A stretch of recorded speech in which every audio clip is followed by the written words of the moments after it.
সমূহের পক্ষ থেকে 22শে এপ্রিল জম্মু কাশ্মীরের পহেলগাঁওয়ে করেছে। রাজ্য সরকার একটা সার্কুলার জারি করে বলেছে ধর্মঘটে অংশগ্রহণ করলে 12টার মধ্যে হাজিরা দিতে হবে, এই সমস্ত এগুলো দেয়। আমরা আহ্বান করব এ রাজ্যের কেন্দ্র রাজ্য সমস্ত স্তরে শিক্ষক কর্মচারী থেকে আরম্ভ করে যারা আছেন সাহসের সঙ্গে ধর্মঘটে সামিল হোন। আপনাদের পেনশন, আপনাদের ভবিষ্যৎ কাজে নিরাপত্তা নেই, কখন আপনাদেরকে কাজ থেকে বের করে দেবে তার কোনো ঠিকানা নেই। এবং সেখানে গিয়ে পেনশনের ক্ষেত্রে আমরা ওল্ড পেনশন স্কিমের কথা পরিষ্কারভাবে বলেছি, সেখানে ওল্ড পেনশন স্কিম যাতে লাগু করে বকেয়া ডিএ আদায়, তাদের কতগুলি নিজস্ব দাবি দাওয়া যুক্ত হয়েছে। তারপর এদিকে ফাইন্যান্সিয়াল সেক্টর, যেটা আর্থিক ক্ষেত্র, ব্যাঙ্কগুলো তাদের নিজস্ব দাবির ভিত্তিতে তারাও স্ট্রাইক ডেকেছেন, এবং ইন্স্যুরেন্স ক্ষেত্র তারাও ধর্মঘট ডেকেছেন।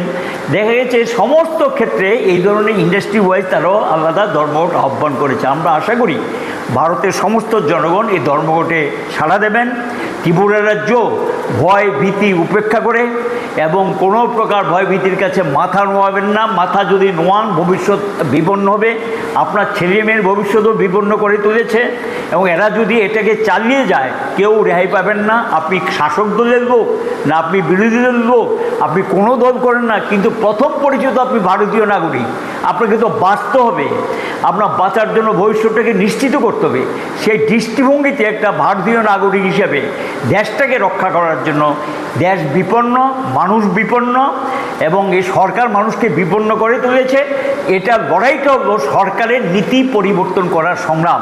কাজে এই সংগ্রাম চলবে, এই সংগ্রামের ব্যাপকতা দিন দিন বাড়বে, সরকার আরও বেশি জনবিচ্ছিন্ন হবে, এবং আমরা আশা করি এই আগামী 9 জুলাইয়ের যে ধর্মঘট, সেই ধর্মঘটে ব্যাপকভাবে মানুষ সামিল হবে এবং মানুষের সমর্থন আমরা পাবো। এই আবেদন আপনাদের মাধ্যমে আমরা রাখছি।